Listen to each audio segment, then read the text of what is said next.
conhecer e saber o que é essa advocacia extrajudicial que a faculdade não ensina, fica aqui nessa live e ouça esse vídeo em qualquer momento, encaminhe para os seus amigos também. O porquê que eu decidi trazer justamente esse tema da advocacia extrajudicial por aqui. Eu decidi trazer esse tema da advocacia extrajudicial justamente porque é um tema que eu trabalho desde 2020, basicamente todos os dias, e muitas das pessoas não conhecem a parte da advocacia extrajudicial. Conhecem mais a advocacia de contencioso, que é a famosa advocacia de escritórios, justamente aquela que envolve e trata das questões das ações judiciais. E por que a faculdade não ensina necessariamente isso, né? A faculdade não ensina necessariamente porque trata de uma situação que é relativamente recente, posso dizer. Relativamente recente de uma forma geral em relação à grade das faculdades. Então, bom dia, gente. Bom dia, Josi. Bom dia, João. Tem 2 Joões aqui hoje. Bom dia.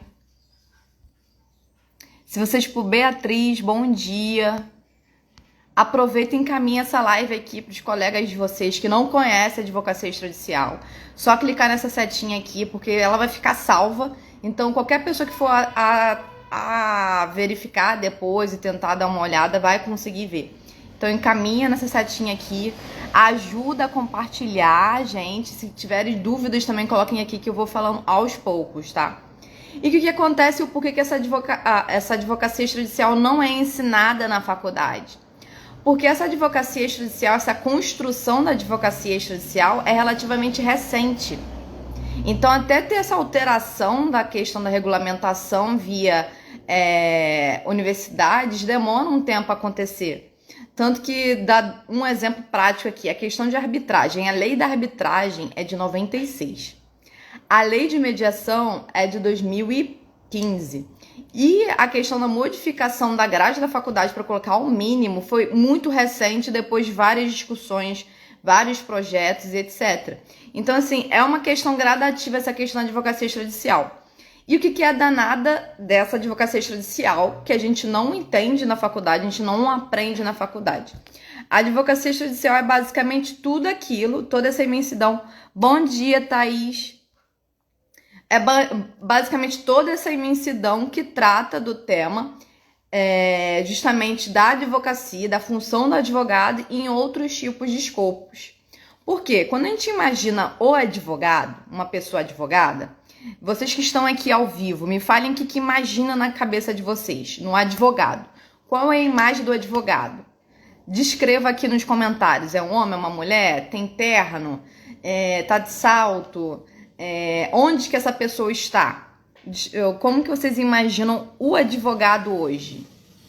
Queria que vocês comentassem aqui para a gente conversar sobre isso, sobre o imaginário social em relação ao advogado. Claro, gente, isso são de anos, décadas, centenas de anos tratando de uma imagem específica do advogado. Desde a época da colonização brasileira, era uma imagem específica do advogado. O advogado sempre esteve dentro das estruturações de poder, por exemplo. Se vocês forem ver as questões políticas, sempre tem um advogado envolvido, gente. Sempre tem. Então, o que vocês imaginam que é o advogado? A imagem dele. O que esse advogado faz? A primeira coisa que vem na cabeça de vocês quando vocês imaginam sobre o advogado. Beatriz, João, Thaís, Josi. Digam pra mim, o que vocês imaginam? Esperar um tempinho pra vocês pensarem. Vamos acordar, gente. 8h30 já. Hoje é quinta-feira, acabou o carnaval, o ano começou oficialmente hoje. Bom dia, Marlon. Diz pra mim, o que você imagina que é o advogado? Quando eu falo pra você advogado, o que vem na sua cabeça? A imagem. Como que essa pessoa está vestida? Onde essa pessoa está? Poder e briga. Josi falou poder e briga. E aí, mas quem é essa pessoa envolvida nesse poder e nessa briga? Como que você descreveria a roupa que ela está? Onde que ela está, né, nessa questão de poder e briga?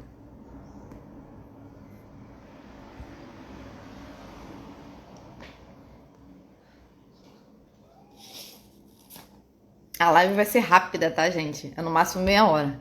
Porque eu gosto de ser algo bem objetivo com uma live só comigo para vocês pegarem um ponto específico, guardarem para vocês e tocarem a vida. Pessoa de roupa social em uma audiência.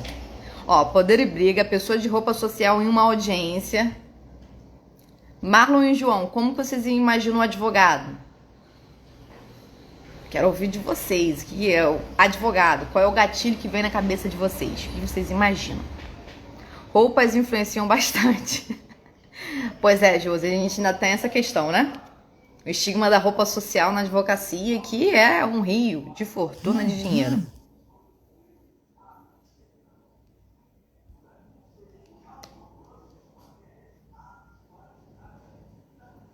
Vocês já ouviram falar sobre advocacia extrajudicial? Beatriz e Josi. Vocês que já comentaram aqui sobre como vocês imaginam um advogado, vocês já ouviram falar sobre advocacia extrajudicial?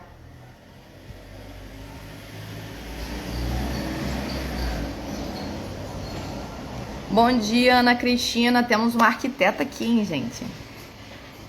Temos uma arquiteta, uma pessoa que está para resolver os problemas alheios, postura de uma pessoa. Ótimo. E advocacia extrajudicial, vocês já ouviram falar? Vocês sabem o que é de uma forma geral? Porque advocacia extrajudicial é amplo, né, gente? Então eu tô perguntando aqui para ver se vocês conhecem já.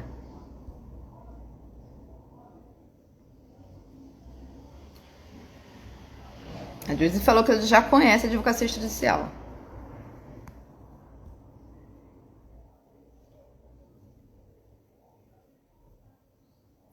Então vamos lá, gente. O que acontece nesse desenvolvimento? Demorou a ter essa questão da advocacia extrajudicial, justamente porque a estruturação hoje da resolução de conflitos é mais direcionada ao judiciário. É como se qualquer tipo de problema que eu vou ter, eu tenho que direcionar justamente ao judiciário. Isso é uma questão do sistema judiciário, né? A gente sabe que o poder judiciário tem esse direcionamento todinho. É esse direcionamento de atuar frente ao judiciário. É o que a colega ali falou. Um advogado numa audiência, um advogado despachando com o juiz.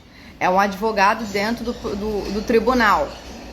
Isso é o advogado dentro desse sistema judiciário. Mas é aí que tá. Alguns de vocês trouxeram características do advogado que não são intrínsecas aonde que ele está, nem onde que ele atua. É intrínseca às características do profissional. Então, aí, primeiro... Aí, Marlon comentou, é o profissional que trabalha fora do meio judicial tentando buscar serviço mais célere para os seus clientes. Exatamente isso, Marlon. Josi falou que é um nicho pouco explorado. Sim, com certeza. Por que é pouco explorado? Porque a gente não aprende na faculdade. O que a gente não aprende na faculdade, a gente acaba demorando a desenvolver depois. E eu vou contar daqui a pouco por que eu trouxe essa parte da advocacia extrajudicial para mim e como que eu descobri. Spoiler, não foi na faculdade. Olha, sobre essa parte do imaginário do advogado. Teve gente que falou sobre a roupa que ele tá vestindo, sobre o local emocional, psicológico que ele tá. Então, poder e briga. Também comentaram sobre a pessoa que resolve os problemas alheios. Então, trazendo essa questão aqui que vocês comentaram, o advogado, o papel do advogado não necessariamente é estar dentro do judiciário. Não é necessariamente ajuizar uma ação judicial ou conversar com o juiz ou fazer uma audiência, etc. Só que é isso que a gente acaba aprendendo dentro da faculdade, porque a faculdade ainda é estruturada com currículo para isso. Então a gente estuda, sei lá, a maioria do tempo da faculdade, processo civil. A gente estuda a maioria do tempo da faculdade, no núcleo de prática, a parte de processo civil, civil, seja penal, seja tributário, trabalhista. A gente estuda processo na faculdade. Só que aí é que tá esse ponto de curva aqui. O processo é quando você vai entrar dentro do procedimento judicial. Se você não entrar no procedimento judicial, não é esse processo que está dentro do CPC, que está dentro do Código de Processo Penal ou até dentro da parte de processo trabalhista também. Então, não é dessa forma que você vai acabar atuando. A parte da advocacia extrajudicial é um viés totalmente fora desse sistema. E aí, muito bem, o Marlon comentou aqui, por exemplo, E o que vocês trouxeram é que a função do advogado, por mais que a gente traga e ouça que é mais direcionada a juizar a ação judicial, eu vejo muito colega hoje que ainda faz isso. Chegou um caso, ele já quer peticionar, ele já quer ver, dentro do CPC o que é? Dentro da doutrina qual vai ser esse direcionamento? Eu fico, gente, vocês esqueceram que tem um monte de coisa ainda que pode ser feita antes de entrar no judiciário. A gente consegue resolver de uma forma mais rápida em vez de simplesmente largar para o judiciário resolver. E esse largar, gente, não é menosprezando o judiciário, ele é importante para vários casos, mas é demonstrando que temos outras situações para atuar dentro da advocacia, não necessariamente precisa ser judicial. E aí que tá, essa advocacia judicial, ela é fora desse sistema judiciário. Então as pessoas ficam perdidas. Meu Deus, o que é essa advocacia judicial? E a advocacia judicial está em vários locais, não em um lugar só. A advocacia judicial é justamente estar fora do judiciário e ter soluções diferentes. Ter soluções que possam ser costuradas, soluções que possam ser justamente direcionadas. Então, essa é a advocacia judicial. E aqui vem e ressalta o papel do advogado. O papel do advogado não necessariamente é juizar a ação. O papel do advogado não necessariamente é entrar com processo, é saber processo. O papel do advogado é resolver a situação dentro do parâmetro jurídico. E é essa que é a expertise do advogado. Esse que é o diferencial do advogado dentro do mercado. Você pode ter 30 pessoas ao mesmo tempo atuando como despachante, como audiencista e etc. Aqui eu não vou entrar na discussão sobre especialização, porque tem colegas que sacam demais sobre audiência de código salteado. Tem colegas que sacam muito dessa parte também de despacho, etc. Mas vamos pensar de uma forma prática. Se você entrou na faculdade de Direito, ficou 5 anos para desenvolver o raciocínio jurídico, será que não é essa caixinha que você tem de diferente das outras profissões? Que você tem de diferente em relação aos seus colegas em geral? Porque é isso que você apoia em relação ao seu cliente e também às outras profissões. Gente, lembrando que cliente, para um advogado, é qualquer pessoa que está em volta, né? Então, pode ser um colega de infância que é de outra profissão, não tem profissão. Pode ser uma pessoa que é uma pessoa jurídica, que é uma empresa. Pode ser colegas do mercado imobiliário, por exemplo. Os arquitetos, os corretores podem ser meus clientes ou parceiros. Depende muito de como que vai ser o caso. E aí que mora, gente, essa parte da parceria. Essa parte de clientela em relação à advocacia judicial e o papel do advogado em si é o raciocínio jurídico. Então, o raciocínio jurídico está no advogado.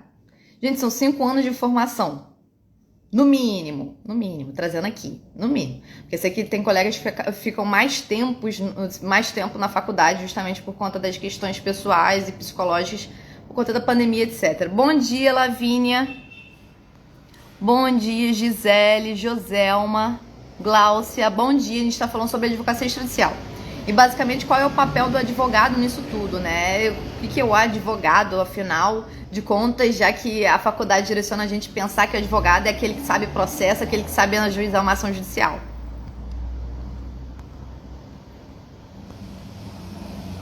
E o que acontece nesse meio tempo? O raciocínio jurídico, que é o danado do diferencial. O raciocínio jurídico, que é esse ponto de curva de diferença. E muitas das vezes a gente esquece. A gente quer encaixar uma ação judicial dentro de um processo. A gente quer achar uma ação judicial para direcionar para o cliente. O cliente chega para você com um case ou um parceiro, seja de outra área de atuação, seja dentro do mercado imobiliário, por exemplo. A gente quer direcionar uma ação judicial logo de cara. E muitas das vezes a gente não sabe nem o processo judicial, porque dentro de imobiliário, gente, dando uma estrelinha, asterisco aqui, que a gente pode conversar sobre isso depois, o procedimento é diferente. Muita gente acha que é o mesmo que o civil comum. O civil comum, eu digo geral, né, de obrigações de contrato geral. Não, gente. Imobiliário é nichado até dentro do CPC. Tem ações especiais dentro do CPC para imobiliário. Então, quem vai atuar aqui em imobiliário, eu quero deixar isso aqui claro, porque eu já vi vários colegas derraparem coisas simples, de execução, por exemplo, ação monitória, enfim. Voltando aqui ao tema. E o que acontece? Esse advogado, ele precisa direcionar, né? Sua função é raciocínio jurídico. Resolver a situação, como vocês trouxeram. E tem as características que as pessoas esperam, que é a postura. As pessoas esperam postura. As pessoas esperam a argumentação, a oratória, a fala desse advogado. Mas, gente, necessariamente essas pessoas que têm essas características precisam estar dentro de um tribunal? Responde aqui pra mim, aqui nos comentários. Vocês acham que esse advogado que conhece o raciocínio jurídico, consegue arquitetar as soluções, que consegue direcionar o melhor para o seu cliente, ele precisa atuar necessariamente pelo judiciário? O cliente chega lá no seu escritório e você fala, ó, vai ser isso aqui, tá? E já dá a proposta de honorários, pronto, acabou? Ou você acha que o advogado tem mais do que isso? O que vocês acham? Fala pra mim aqui nos comentários.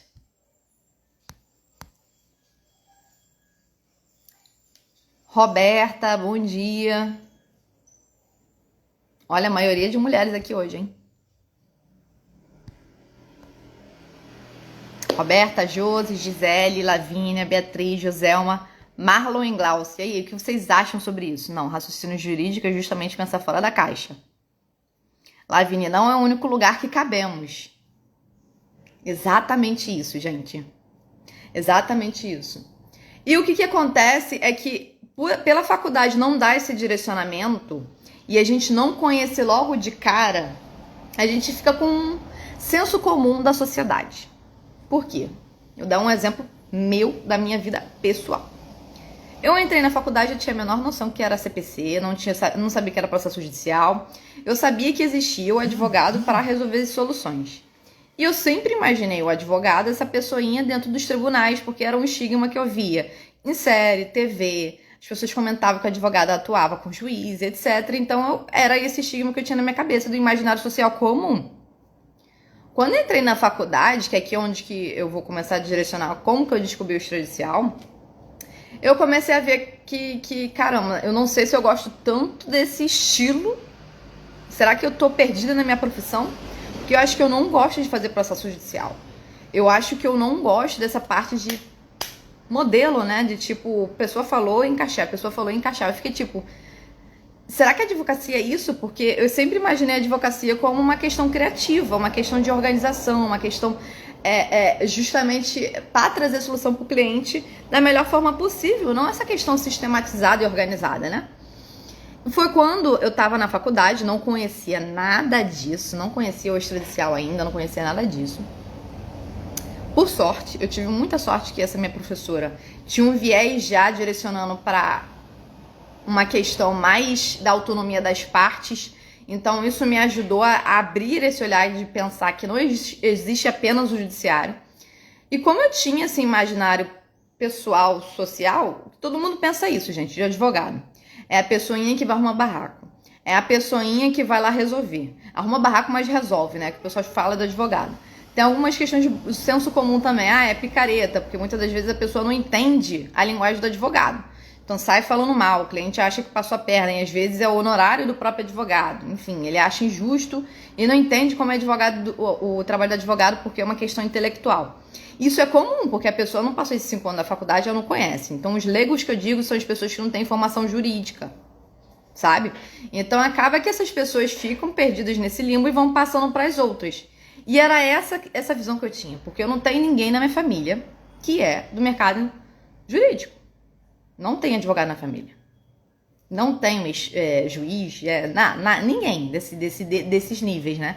Eu não tive o famoso QI, que todo mundo fala do quem indica. Eu não tive. Era eu por mim e Deus por mim também, porque era assim que eram as coisas. E eu tinha esse estigma, né? Eu acreditava que era isso, então desde a faculdade eu pensei, eu tenho que trabalhar no escritório de contencioso, tenho que trabalhar com processo, porque se eu não souber processo já era. Dentro de uma dessas aulas de processo, eu tive a sorte de ter uma professora minha que também era advogada e que a tese dela, acho que era de mestrado, era justamente sobre isso.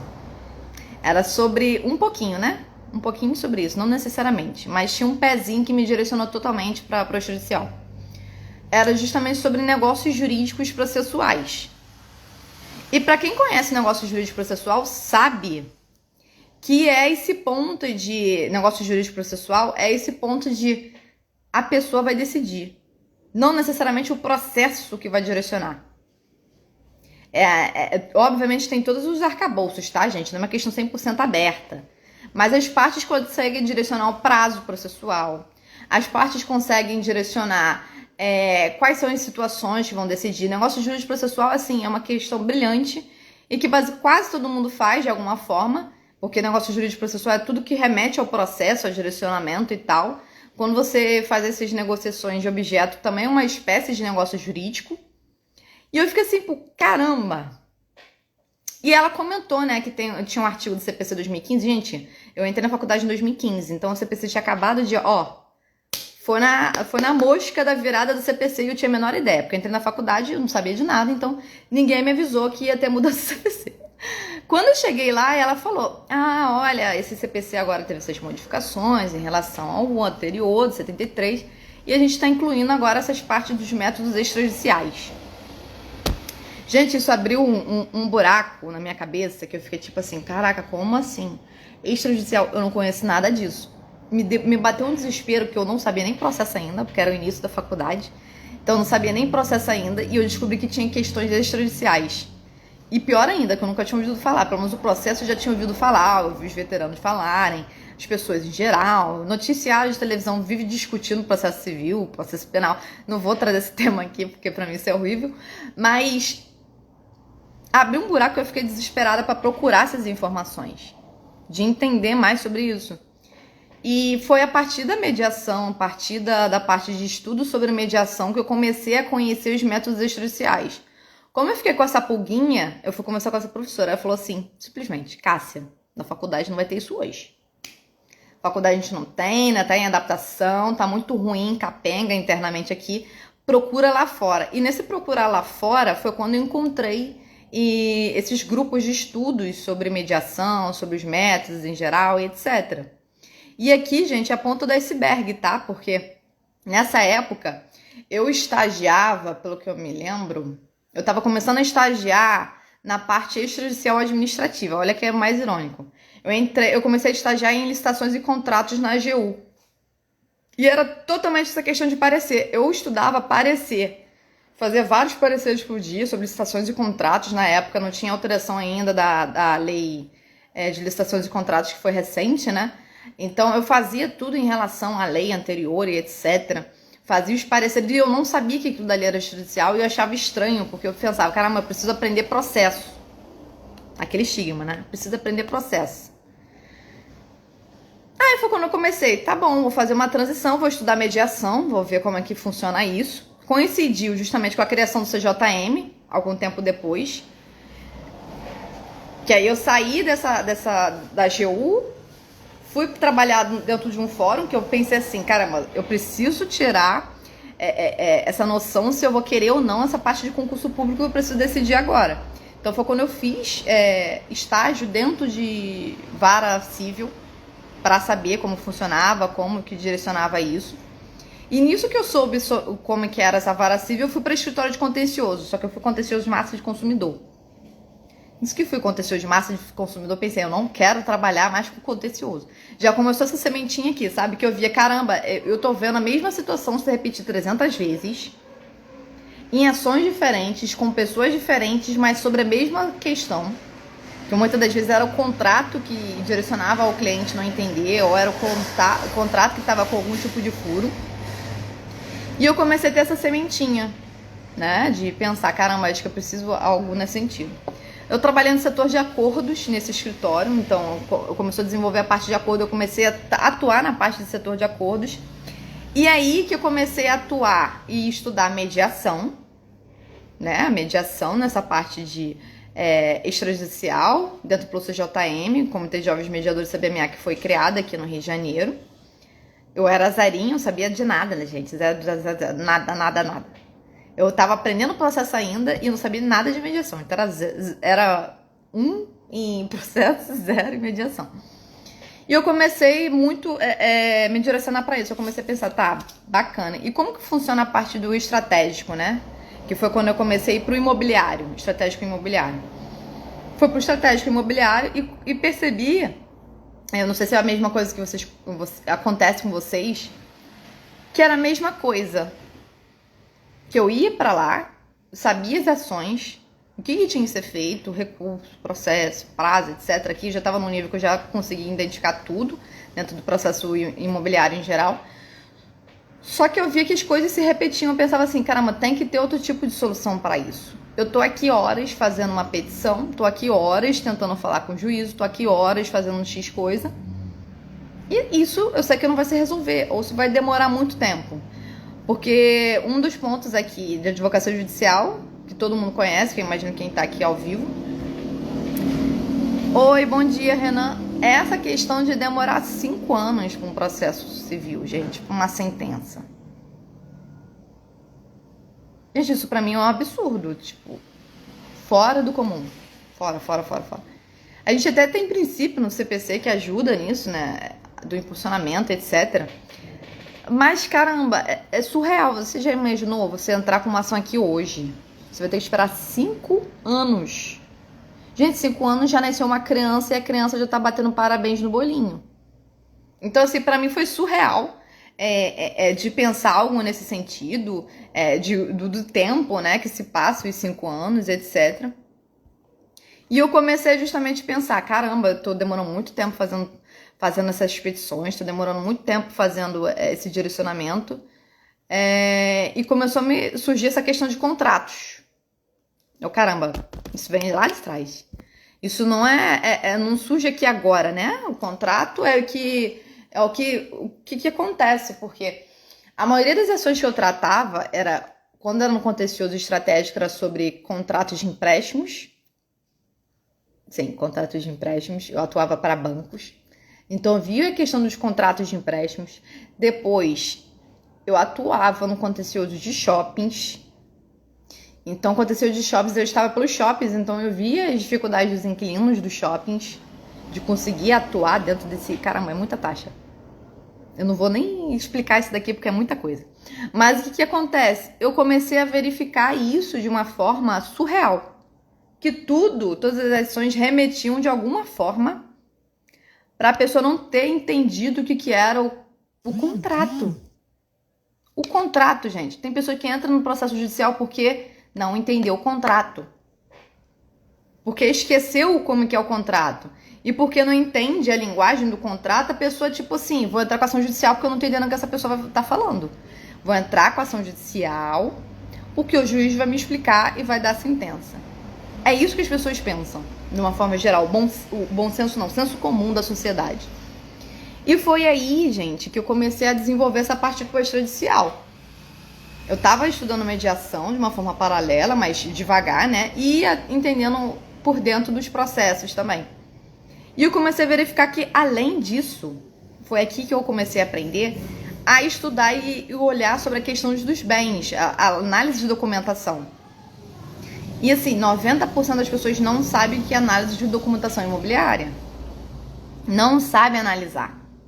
Isso seja pessoas leigas e também pessoas dentro da advocacia, tá, gente? Deixando essa pulguinha atrás da orelha para vocês, porque às vezes pessoas dentro da própria advocacia não conhecem, não sabem, não conseguem identificar o que é uma regularização de imóvel. Bom dia, Versa! Conversando sobre financiamento. Vou trazer até sobre financiamento aqui logo. E o que acontece? Como as pessoas não entendem o que é documentação imobiliária, elas acabam caindo em muitos golpes. E pra mim, assim, é uma questão que sai da minha caixinha, que eu fico completamente revoltada, que eu imagino, caramba, a pessoa quer uma nota fiscal para comprar um celular. Tem gente que só compra dentro de loja. Quando é para comprar um imóvel, gente, a pessoa compra pela internet, faz contrato pela OLX. E isso, sim, é uma questão surreal porque a pessoa não olha documento, acredita na pessoa sem saber quem é, ela verifica essas coisas todas. E isso começou a me direcionar para olhar para esses documentos. Por quê? Quando eu trabalhava dentro desses escritórios, eu precisava analisar os bens.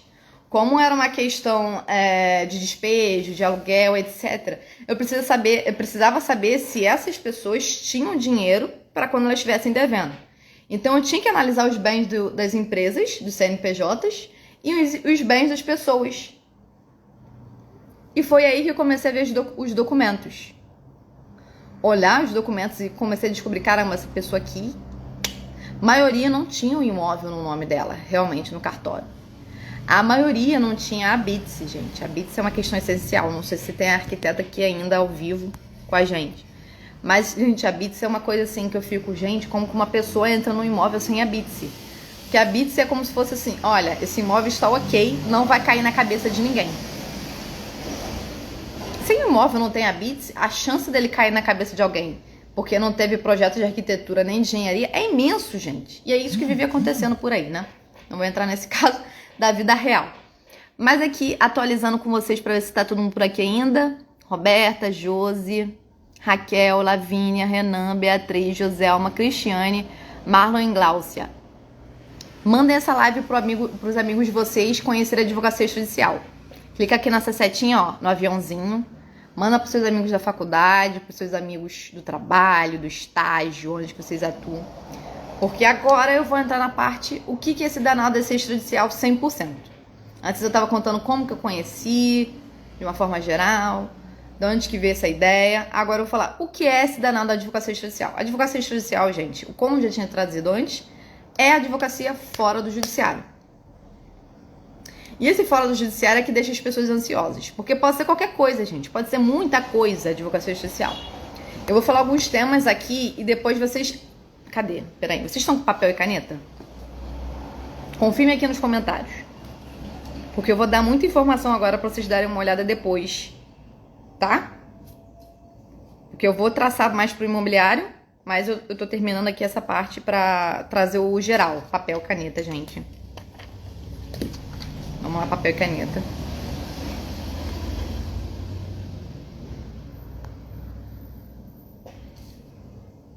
Vamos lá. O que é essa advocacia judicial? Pode ser várias coisas, certo? Pode ser. E o que é, pra vocês terem uma noção? É tudo que não depende necessariamente do judiciário. E o que não depende do judiciário, gente? Hoje.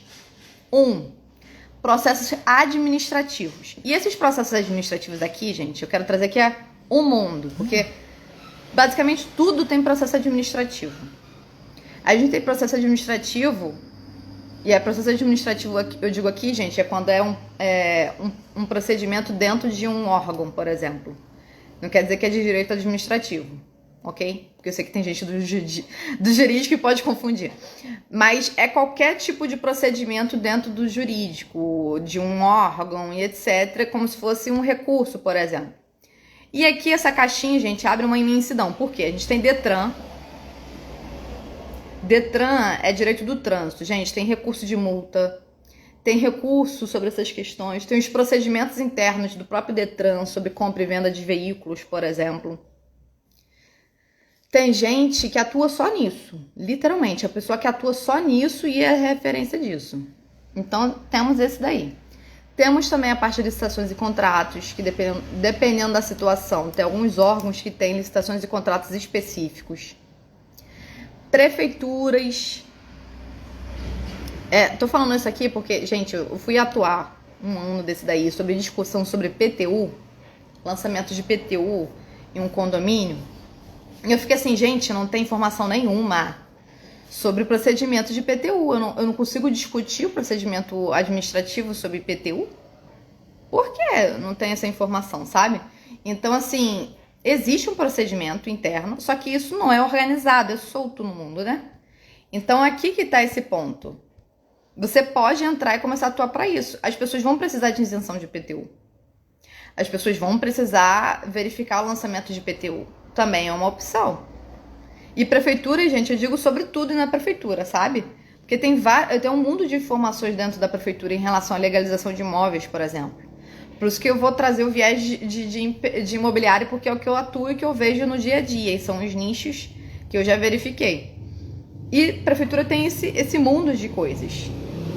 Tá, já falei dos órgãos em geral, já falei da prefeitura. E tem as áreas do direito, de uma forma aberta, que tem de tudo um pouco. Então vamos lá, previdenciário, gente. Previdenciário tem a parte do INSS.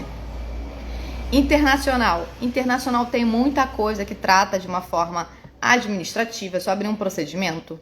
Só precisa ter uma procuração para representar a pessoa. Gente, procuração para representar a pessoa é a coisa mais simples que tem hoje. E isso que eu falei até agora não necessariamente precisa ser advogado, não precisa ter a carteira da ordem para atuar. Então, um estudante, um bacharel consegue atuar, só ter essa procuração. E o estudo, é claro, gente, por isso que eu falo que é importante ter conhecimento. O próximo ponto aqui também, nós temos muito mais variedades também no direito civil e direito civil empresarial. Por quê? Temos os cartórios extrajudiciais. Nós temos muitos cartórios extrajudiciais.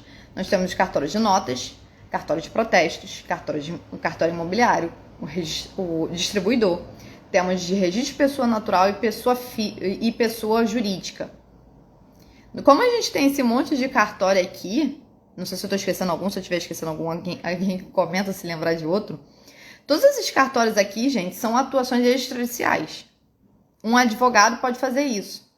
E você pode atuar tanto dentro desses serviços que tem esse cartório para você oferecer para as pessoas, quanto incluir esses serviços dentro das suas situações. Vou dar um exemplo aqui. Protesto. Muitas das pessoas não conhecem muito bem como funciona o protesto. O protesto é como se fosse uma cobrança extrajudicial de crédito. E essa cobrança extrajudicial de crédito você pode colocar nos seus contratos, por exemplo, essa possibilidade. Você pode colocar numa convenção de condomínio. Existe essa possibilidade. Se tiver essa cláusula lá falando que a pessoa pode ser protestada, ela pode ser protestada. E eu já vi, gente, shopping ser protestado. CNPJ é imenso ser protestado. Então, qualquer pessoa pode ser protestada. Então, além desses cartórios extrajudiciais, eu já falei do internacional, já falei do administrativo, já falei do Detran. Criminal. Criminal, hoje a gente tem a parte da investigação. Essa parte da investigação é primária, acho que trata. Não sei se tem alguém de criminal aqui, mas não sou muito da área. Mas dentro de criminal tem a investigação também, que acontece. Outros tipos de métodos também de análise, gente, análise processual extrajudicial. Porque você não vai precisar, como que eu posso dizer? Você não vai precisar ser formado para atuar dentro atuar dentro dessa questão. E essa análise processual que eu digo é como quando você faz um parecer, por exemplo. Quando você vê um acompanhamento de um processo e dá um parecer sobre o caso. Isso é extrajudicial. Porque você não precisou atuar dentro de um procedimento interno do processo civil, sabe? O extrajudicial mora muito mais do que você pode auxiliar dentro do processo. Como eu posso dizer? Com métodos e outras coisas que não necessariamente vão tocar no judiciário, do que necessariamente ter algo esquematizado. Então, outros exemplos aqui, dentro do processo civil, né? A gente tem um processo civil. Aí, dentro do danado do processo civil, tem uma pessoa que verificou que o processo está demorando muito, uma pessoa que verificou que não está dando muito certo esse andamento, etc., ou que, poxa, talvez seja melhor iniciar outro tipo de procedimento em vez de um processo judicial. Gente, você pode direcionar para uma negociação. Você pode direcionar para uma mediação. Para umas práticas colaborativas, por exemplo. Fiz a certificação recente. E o que acontece? Você pode pegar um processo judicial que já está em andamento e abrir esse procedimento. Tanto internamente no processo judicial, quanto externo, que a gente tem extrajudicial. Tem a mediação extrajudicial. Tem a negociação extrajudicial. Tem as práticas colaborativas, que a essência delas é extrajudicial. Então, assim, a gente tem um mundo de informações sobre a advocacia extrajudicial. Tem a parte de propriedade intelectual. Eu esqueci de falar aqui. Propriedade intelectual também, que é a parte de registro de marcas. Tá em alta pra caramba. Uma questão aqui que eu vou jogar pra vocês agora. Vocês já registraram a marca de vocês? Eu vi que entrou até um IG de uma loja aqui. Fofuras da Paty. Encadernação. Fofuras da Paty. E aí, você já fez o registro de marca? E os colegas aqui da advocacia, vocês fizeram o registro de marca em relação a logo de vocês, por exemplo?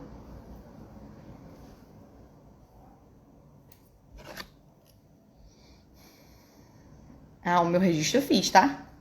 O meu registro eu fiz. Não sou doida? Porque, gente, essa parte, a internet está sendo muito fácil para isso. Para copiar, para utilizar um do outro, sabe? Então, por isso que é importante fazer o registro de marca. E registro de marca, gente, é sobre material, é sobre logo, é sobre nome. Aí, tá vendo? A Fofuras da Paz já tá com o processo em andamento do NPI.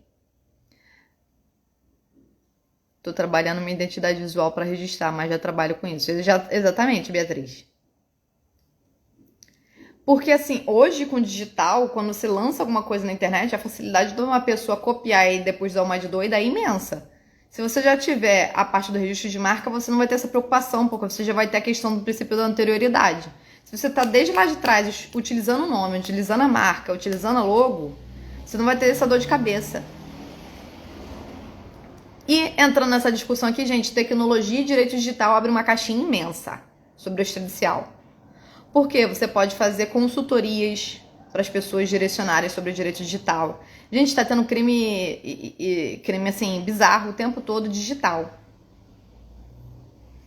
Então, por que não direcionar essas pessoas para uma consultoria digital? Seja pessoa física, seja pessoa jurídica, seja uma pessoa infoprodutora, por exemplo, a Fofuras da Paz. Será que ela teve uma consultoria sobre direcionamento digital para a segurança dela não perder a conta dela?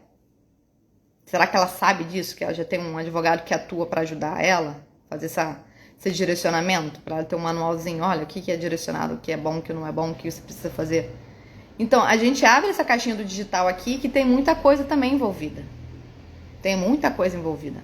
Então, assim, gente, muita coisa. Por fim, assim, para trazer... Aí, a Fofuras da Paz. Gente, vocês já encontraram uma cliente aqui. Se alguém aqui atua em direito digital, ó, Fofuras da Paz, já precisa de um direcionamento aí de consultoria sobre isso. E o que acontece, gente? Como tem esse ponto de muitas informações sobre extrajudicial, vocês conseguem montar a cartela de produtos de vocês, atuar. E vocês conseguem, a depender da situação, atuar sozinho, enquanto, por exemplo, um bacharel, um estudante de direito, ou atuar enquanto advogado, sistematizar isso e trazer esses serviços. Ah, Cássia, mas será que vai vir cliente? Será que vai ter esse direcionamento? Gente, isso é processo. Quando você começa a traçar sua cartela de produtos e começa a advogar, as pessoas vêm. Porque as pessoas vão ver que você falou sobre o assunto tal. Vou dar um exemplo aqui. Gente, quando eu falo sobre escritura aqui, surge 300 pessoas falando que não sabe se tem escritura, se não tem. Não sabe qual é o documento, se é de gaveta, se não é. Quando eu trago também sobre... Teve um dia que eu trouxe sobre um story sobre financiamento. Eu fiz uma reunião sobre financiamento, conversando com uma colega minha. Cara, a quantidade de pessoas que vieram falando, eu lembrei de você porque chegou um cliente com financiamento. Eu lembrei de você porque eu tô com financiamento para fazer. Então, assim, gente, é uma coisa reformulando a outra. E essa advocacia judicial, você, enquanto estudante, pode fazer. Exceto, gente, aqueles casos que precisam de advogado. Atenção em asterisco aqui. Os casos que precisam de advogado, por exemplo, é o inventário extrajudicial, é o divórcio extrajudicial, é o uso capião. Isso precisa de advogado. Agora, o que não precisa de advogado, vocês podem atuar enquanto estudante, enquanto bacharel. E o que eu sempre recomendo para vocês é ter alguém para auxiliar nesses procedimentos. Cássia, eu sou iniciante. Tá. Você vai fazer o curso, vai se capacitar, vai conhecer, vai pesquisar. Não estou me sentindo segura. Procura um colega que possa te ajudar no início. Um parceiro, uma pessoa parceira sobre o tema. Cássia, eu não estou conseguindo fazer produção de conteúdo. Gente, procura alguém que atue em produção de conteúdo para te ajudar a vender os serviços e tal. Porque, assim,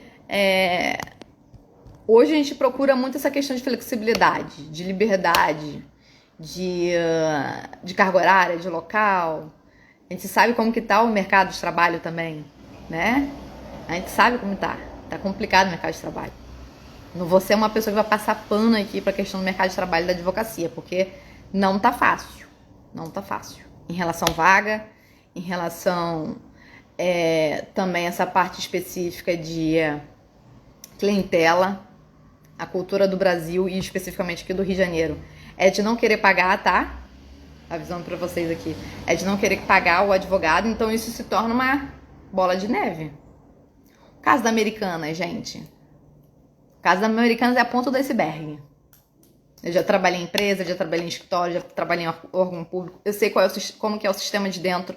Então, assim, se vocês querem ter uma segurança maior de não passar por algum tipo de instabilidade do mercado dentro de outro local e ser avisado de uma hora para outra, que é isso que está acontecendo agora com as demissões em massa, por exemplo, a advocacia judicial é um bom caminho, porque por mais que, Cássia, eu não quero 100% atuar só nisso, você pode começar estudando enquanto está trabalhando em outro lugar.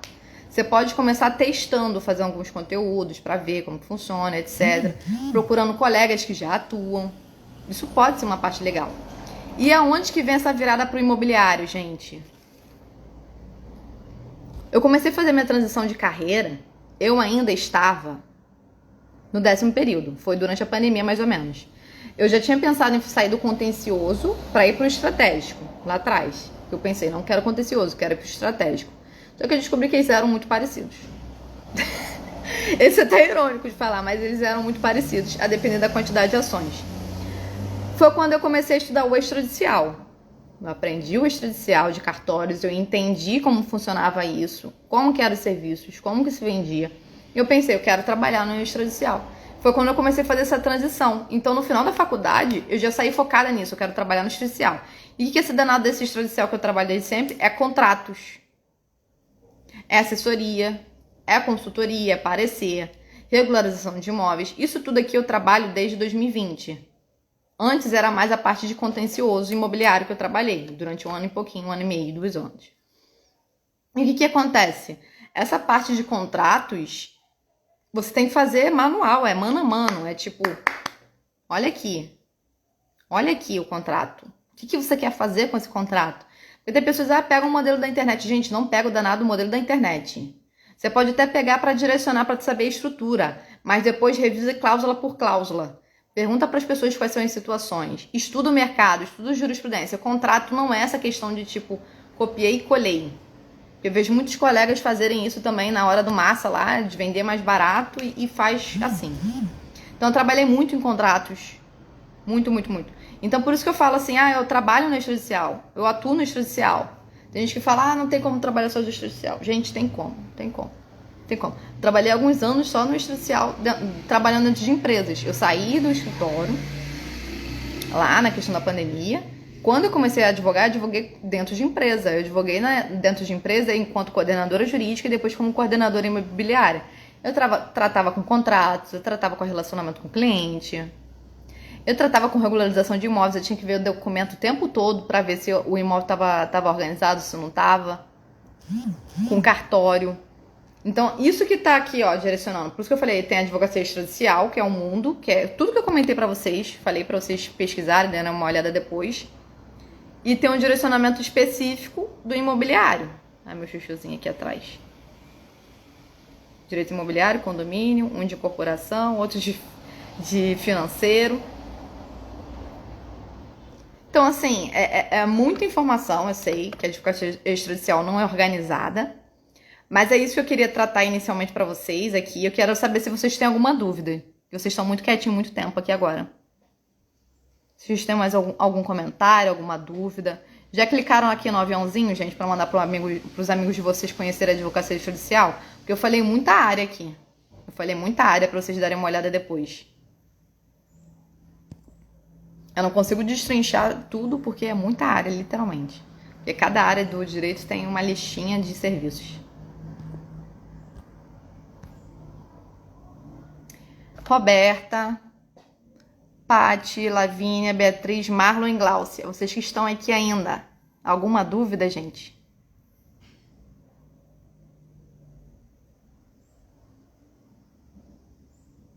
Alguma dúvida específica sobre o tema? Sobre a advocacia judicial? Algum comentário?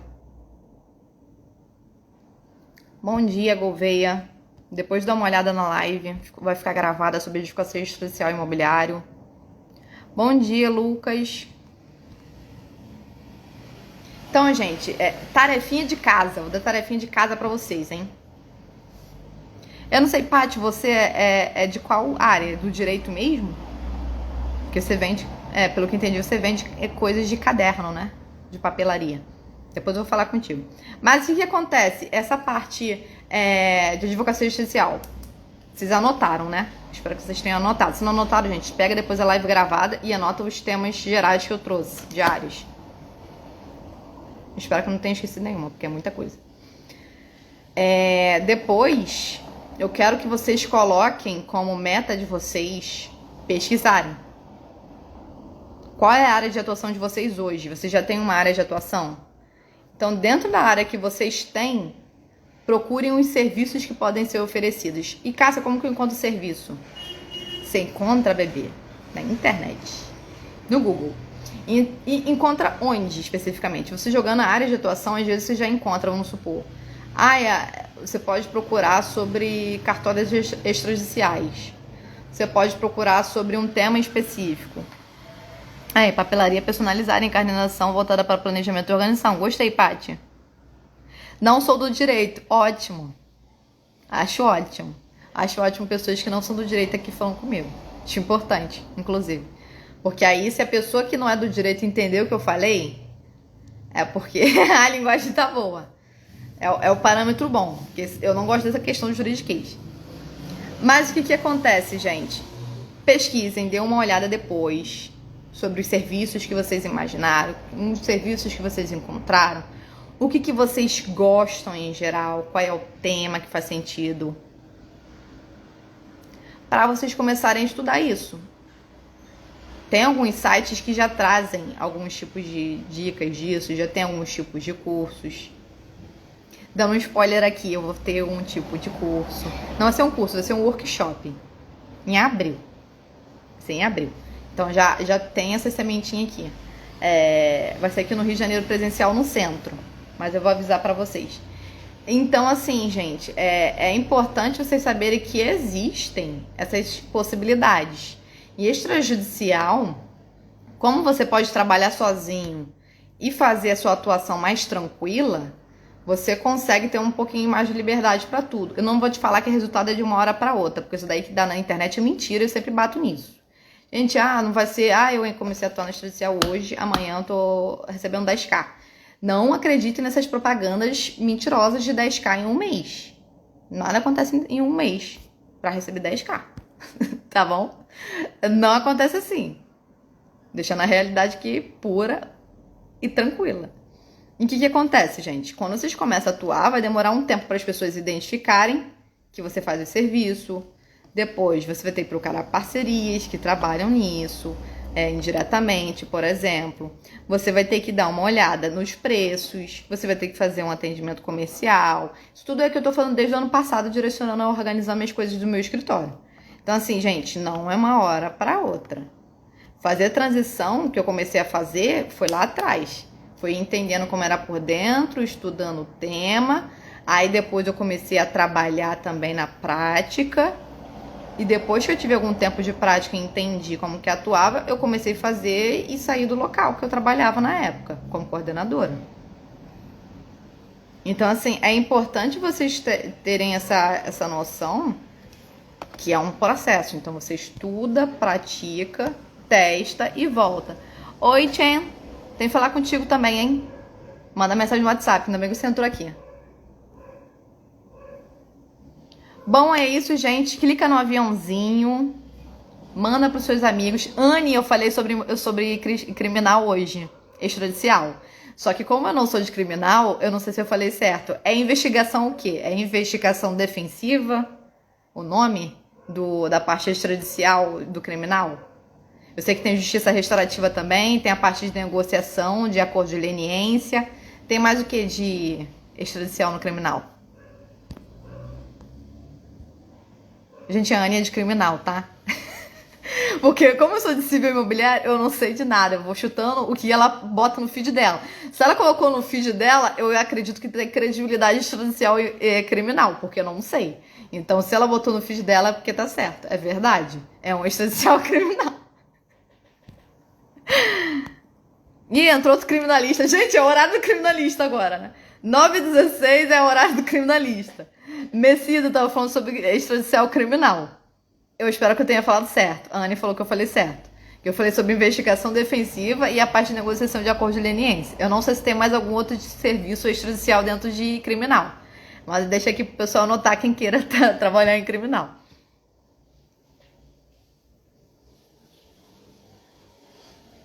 Fofuras da Paty, você já me segue? É tanta gente que eu fico perdida, gente. Mas é isso, gente. Finalizando a live, só mandar aqui, ó, aviãozinho, mandar pros amigos de vocês conhecer a advocacia extrajudicial, porque eu falei da onde que vem essa parte de advocacia extrajudicial de uma forma geral. E também trouxe essa parte de inquérito de preparação de testemunhas, isso, top. E também trouxe quais são as áreas guarda-chuva do extrajudicial, a parte específica no imobiliário. Depois eu vou ver se eu trago também, gente, a parte normativa.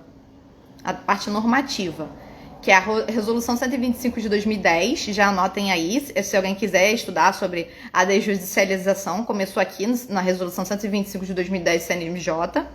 E também a parte sobre... não vou lembrar muito bem. Deixa eu ver se eu acho aqui no meu papelzinho. Tanta informação, gente.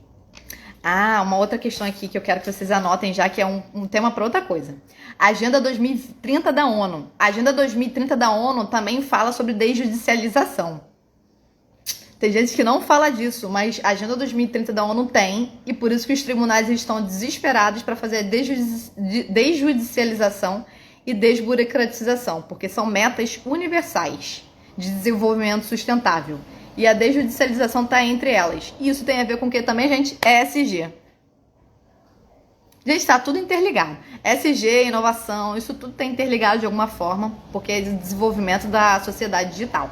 Então, vou deixar aqui essa bomba no final da live para vocês darem uma olhada depois também.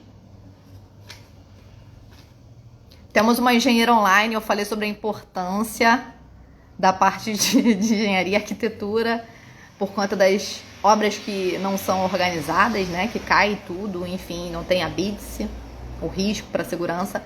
Mas, enfim, gente, é isso. Encaminha a live, ó. Obrigada pelos coraçãozinhos. Manda a live aviãozinho, manda para seus amigos, vai ficar salva. E agora vai ter uma live sobre planejamento de carreira lá no Sementes Jurídicas. Tá? Beijo, gente. Bom dia.